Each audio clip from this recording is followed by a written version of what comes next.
Shabbat Shalom.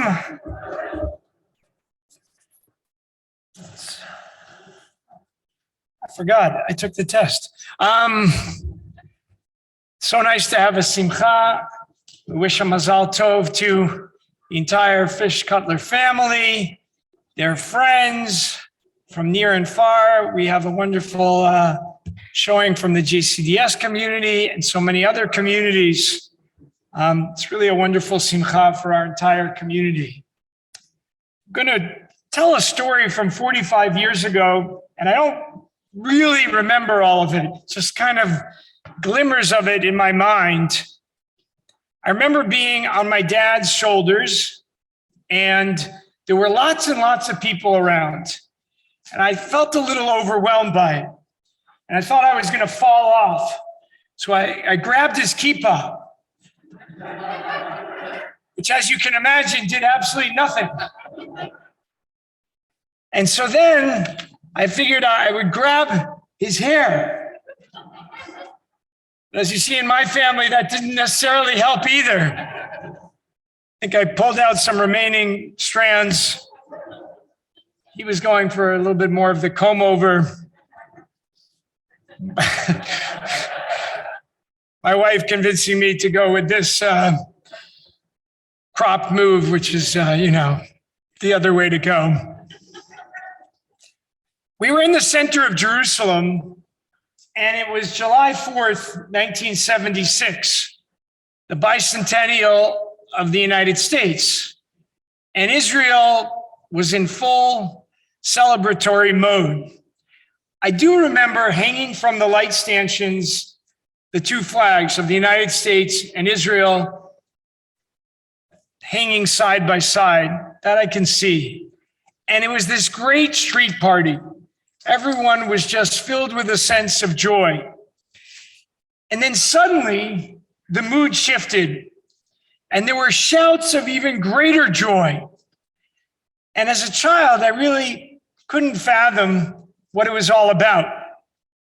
And then later on, I learned that there were a group of Jews who had been kidnapped, were on an Air France plane, taken to Uganda, and they had been basically threatened and in terrible danger by these pro-Palestinian terrorists.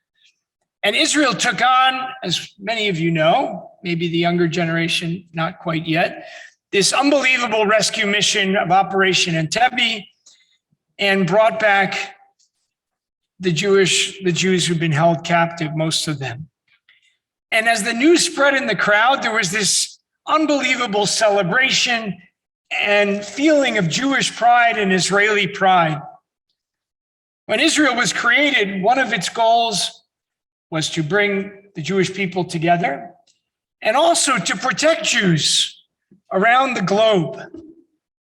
And this felt like such a moment to the nth degree after we had experienced so many other moments of loss. When I look back at this event and my own learning from the 1970s, it seemed to me like a very clear case of good versus bad. Israel was the good actor, and obviously the terrorists and the countries that supported them were the bad. It was that simple. Think of the Yom Kippur War, another example. Israel was attacked, almost totally overrun until it regrouped, repelling invaders from Egypt and from Syria who were intent on Israel's destruction. Again, good versus evil.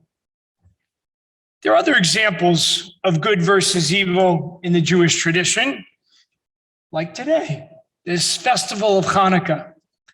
In fact, the Zionists utilized Hanukkah and the Maccabees as their models as they were creating Israel and their movement. The truth is, they didn't have a lot of Jewish heroes to think about and use over the last 2 millennia, which were pretty tough for our people. So that's what they had. And the Maccabees were this model of self-determination in the face of hatred and discrimination. And so modern Israel was seen as a reprise of this good versus evil confrontation as reflected on Hanukkah. And I suspect that most of us, certainly I was taught, this view. The Syrian Greeks tried to stop the Jews from practicing our faith, and the Jews fought back. That's the narrative that I grew up with. I'm just going to guess and say most of you grew up with that same narrative. It's reflected in our Siddur, in the paragraph that we added. Rabbi Ron Fish probably added it in the greatest way since Matityahu added it in the beginning with speed and precision.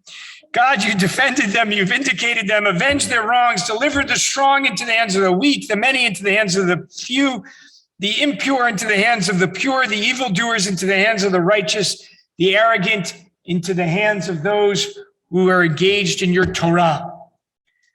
Very clear. Good versus evil. You could feel it in the power and simplicity of the Hebrew.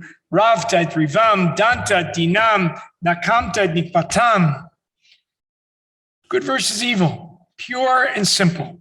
But of course, if we dig a little bit deeper into the Hanukkah story, then we find that it might not be so simple. What actually gave rise to the conflict was that Hellenizing Jews attracted to some of these foreign and pagan practices began to adopt them. And to be clear, we now understand this conflict, this dispute started between two groups of Jews, the Hellenizers and the more traditionalists. The Hellenizers introduced pagan practices into the Holy Temple, and the Maccabees, led by Matityahu, Mattathias, and then by his son Judah, fought these Hellenizing Jews, especially in the first year of the war, right? They were trying to restore the more traditionally religious form of Judaism. As historian Eric Gruen explains, for many Jews, adaptation to Hellenic culture did not require compromising Jewish precepts or conscience. When a palestra or Greek gymnasium was introduced in Jerusalem, it was actually installed by the high priest, and the other priests started engaging in wrestling matches right there in the palestra. They plainly did not reckon such activities as undermining their priestly duties. They didn't see that they were doing anything wrong. They were liberalizing Judaism, taking ideas from the surrounding culture. This is something we do all the time. This is not strange. Think about this time of year around Hanukkah. We take a lot of things from the surrounding culture. We try to have fun with it. We may, in fact, have more in common with the Hellenizing Jews than the Maccabees who were practicing this less adulterated form of Judaism. So it wasn't simply good versus evil. It was a much more nuanced narrative, a Jewish civil war in which we might be able to identify with both sides. I think we might be able to argue that a similar process has taken place in our understanding of Israel in recent decades. Israel's not perfect. It's not all good. The conflict with the Palestinians, as well as its treatment of Arabs who are Israeli citizens, is complicated to say the least. And while terrorism is undeniably evil and destructive on every level, we can also see that there is a more nuanced narrative. This is something that many of us might agree with to varying extents. It's not simply good versus evil, but again, nuanced. While Hanukkah and Israel might deserve this more sophisticated, more complex understanding than they receive at first glance, I want to add today something really important, that does not mean we cannot take pride in both. While Israel has its warts, it's our spiritual homeland. a country that has served as a haven for our people, especially after the horrors of the Shoah, of the Holocaust, and after the expulsion of 800,000 Jews from Arab lands. As we know, it's built a thriving economy. Its innovations from water reclamation and desalination, biotechnological advances, other technological advances have benefited humanity. It has become, in the words of Isaiah, a beacon of light to much of the world.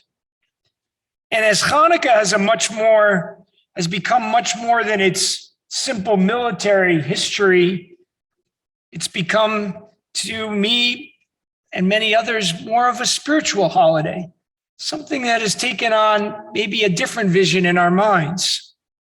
The Sfat Emet, Rabbi Yehuda Leib, alter of Ger, the Ger Rebbe, writing and teaching as a 19th century Hasidic master, wrote, especially at this season, when lights were miraculously lit for Israel, even though they didn't have enough oil, there remains light even now to help us with the aid of these Hanukkah candles to find that hidden light within us. This is a reading that is especially compelling to me. Hanukkah is much more than its history. It's what it has become and interpreted to be. It's about a spiritual reflection. The candles become a symbol of that spark of the divine that lies within us. So I'll invite us all to think about that light, find that light, and then take that light and place it in the window to publicize this notion of light and hope in the world. For us, it should be a moment of public pride and celebration. And our tradition teaches this. Pirsumei Nisa in the Aramaic, lefarsem et hanes, to publicize the miracle, the spiritually wondrous aspects of this holiday. And then I think we can all take away a positive message of Hanukkah. So too can we approach Israel. We can take great pride in Israel. We don't have to let its flaws overwhelm our feelings. We can love Israel despite the fact that, like all things that humans create, all things, it could use some further adjustments. I would add that taking that nuanced, balanced look at things should be a model for Jewish living and life in general. We should be proud of our identities. For us as Jews, the story of the Jewish people and its miraculous survival, and we should be proud of our contributions to the world. Even amidst their complexities, it's okay to take pride in Hanukkah and when we celebrate Israel. And then I'll invite us to have that pride, that light shine and illuminate our world. Shabbat Shalom.